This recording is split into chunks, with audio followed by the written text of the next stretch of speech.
রবিবার গভীর রাতে ঘটে গেল এক বড় ঘটনা। পুলিশের সঙ্গে এনকাউন্টারে জানে শেষ অন্যতম গ্যাংস্টার সুজিত সিনহা।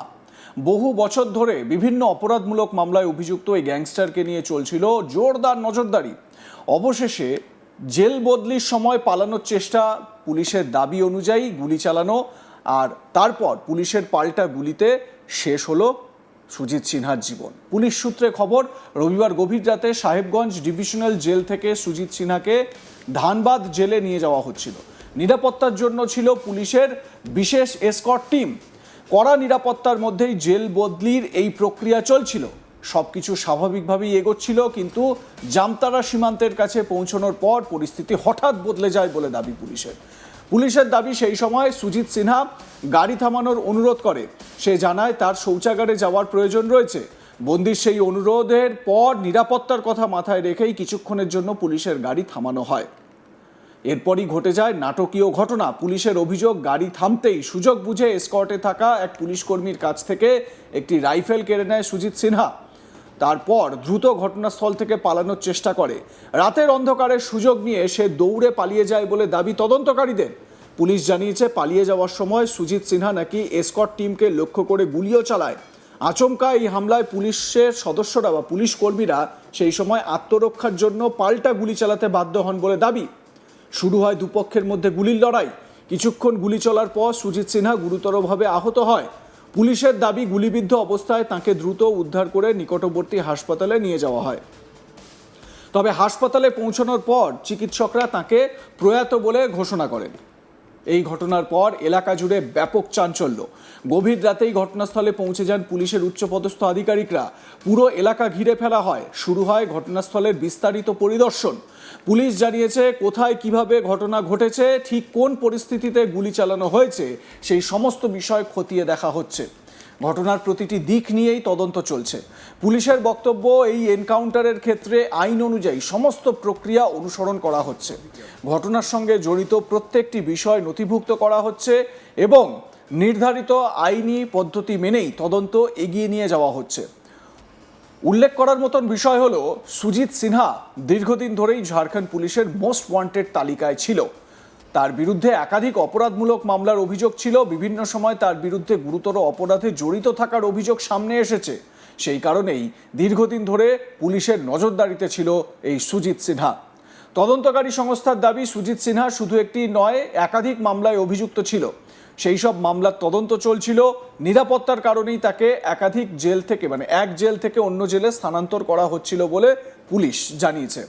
তবে এই ঘটনার পর স্বাভাবিকভাবেই বেশ কিছু প্রশ্ন সামনে আসছে। কিভাবে এত কড়া নিরাপত্তার মধ্যেও একজন বন্দী পুলিশের অস্ত্র কেড়ে নেওয়ার সুযোগ পেল?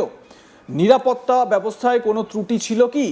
বন্দীকে নামানোর সময় কী ধরনের সতর্কতা নেওয়া হয়েছিল? এই সমস্ত প্রশ্নের উত্তর খুঁজতেই তদন্ত শুরু হয়েছে।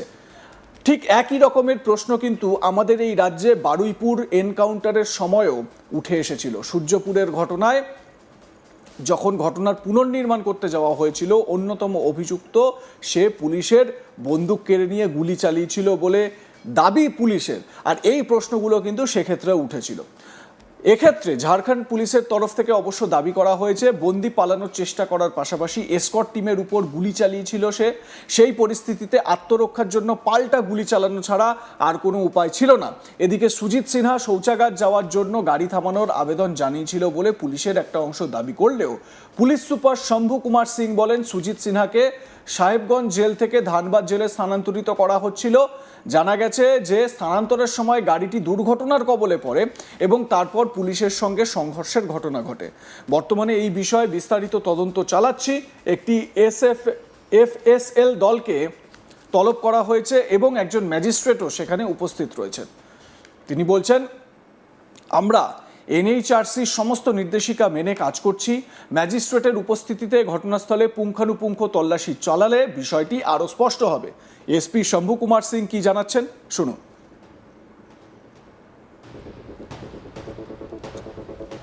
सुजीत सिन्हा, उसको साहेबगंज जेल से ट्रांसफ़र किया जा रहा था धनबाद जेल। इसी दौरान गाड़ी के दुर्घटना होने की बात अभी आई है और उसी में वो पुलिस के साथ मुठभेड़ हुआ है। पूरा डिटेल जांच हम लोग अभी कर रहे हैं। एफएसएल की टीम को बुलाया गया है और हमारे मजिस्ट्रेट यहाँ पे उपस्थित हैं, जो हमारे गाइडलाइंस है NHRC वो सभी गाइडलाइंस को फॉलो करते हुए हम लोग आगे की कार्रवाई कर रहे हैं। कितना राउंड गोली चला सर? ये अभी जांच में आएगा, ये भी डिटेल इसकी ये भी होनी बाकी है, या फिर ये पोस्टमार्टम में भी ये चीज़ क्लियर होगा और PO को अच्छे से हम लोग अभी मजिस्ट्रेट के प्रेजेंस में इसका सर्च करवाएंगे तो बाकी चीज़ें क्लियर हो पाएंगी। सुजीत এদিকে এনকাউন্টারের খবর সামনে আসতেই গোটা ঝাড়খণ্ডে এই ঘটনাকে ঘিরে শুরু হয়েছে জোর আলোচনা। আইন শৃঙ্খলা রক্ষাকারী বাহিনীর ভূমিকা এবং পুরো ঘটনার তদন্তের উপর এখন সবার নজর। ঘটনার পরে ফরেনসিক এবং তদন্তকারী দলও ঘটনাস্থলে পৌঁছায় বলে জানা গিয়েছে। ঘটনাস্থল থেকে বিভিন্ন ধরনের প্রমাণ সংগ্রহের কাজ শুরু হয়েছে। কিভাবে পুরো ঘটনাটি ঘটল তা বিস্তারিতভাবে পুনর্গঠন করার চেষ্টা চলছে। পুলিশের তরফে জানানো হয়েছে প্রত্যক্ষদর্শীদের বয়ান, ঘটনাস্থলের প্রমাণ, সংশ্লিষ্ট পুলিশ কর্মীদের বক্তব্য এবং অন্যান্য তথ্য সংগ্রহ করে তদন্ত এগিয়ে নিয়ে যাওয়া হবে। এছাড়াও পুরো ঘটনায় ব্যবহৃত অস্ত্র, গুলির সংখ্যা এবং গুলির দিক নির্দেশ সম্পর্কেও তদন্ত করা হবে বলে জানা যাচ্ছে। তদন্তের রিপোর্টের ভিত্তিতেই পরবর্তী আইনি পদক্ষেপ নেওয়া হবে। এই ঘটনায় এখনো পর্যন্ত পুলিশের পক্ষ থেকে এটুকুই জানানো হয়েছে যে এটি একটি এনকাউন্টার, যা বন্দির পালানোর চেষ্টা এবং পুলিশের ওপর হামলার পর ঘটেছে, এমনটাই দাবি পুলিশের। অন্যদিকে ঘটনার সমস্ত দিক খতিয়ে দেখার কাজও সমানভাবে চলছে। আইন বিশেষজ্ঞদের মতে এ ধরনের প্রতিটি এনকাউন্টারের ক্ষেত্রে নির্ধারিত আইনি প্রক্রিয়া অনুসরণ করা অত্যন্ত গুরুত্বপূর্ণ। তাই তদন্ত শেষ হওয়ার পরই পুরো ঘটনার স্পষ্ট চিত্র সামনে আসবে। এই মুহূর্তে সুজিত সিনহার মৃত্যুর মধ্যে দিয়ে ঝাড়খণ্ডের কুখ্যাত গ্যাংস্টারের অধ্যায় শেষ হয়েছে বলে মনে করছে পুলিশ। তবে পুরো ঘটনার তদন্ত এখনও চলছে এবং তদন্ত শেষ হওয়ার পর আরও তথ্য প্রকাশ্যে আসতে পারে। তবে এসপি কি বলেছেন শম্ভু কুমার সিং, আরও একবার শোনাই আপনাদের। सुजीत सिन्हा उसको साहेबगंज जेल से ट्रांसफ़र किया जा रहा था धनबाद जेल।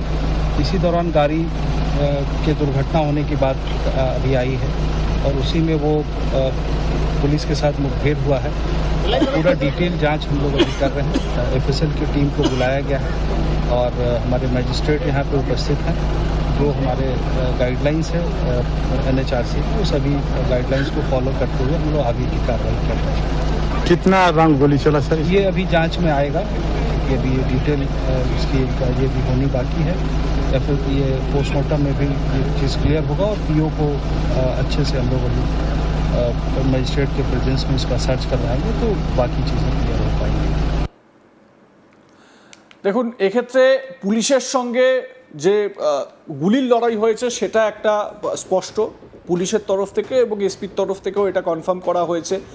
গাড়ি থামাতে বলেছিল এই সুজিত সিনহা, সেটাও জানতে পারা যাচ্ছে, কিন্তু যেটা ম্যাচ করছে না পুলিশের কথা এবং এসপির কথার মধ্যে, মানে সেই সময় কর্তব্যরত যারা পুলিশ কর্মীরা ছিলেন এবং এসপির কথার মধ্যে, সেটা হচ্ছে গিয়ে গাড়ি দুর্ঘটনার কবলে পড়েছিল কি পড়েনি। তো আপনাদের মতামত কি জানাতে থাকুন, দেখতে থাকুন আজ তাক বাংলা, সাবস্ক্রাইব করুন আমাদের ইউটিউব চ্যানেলটি।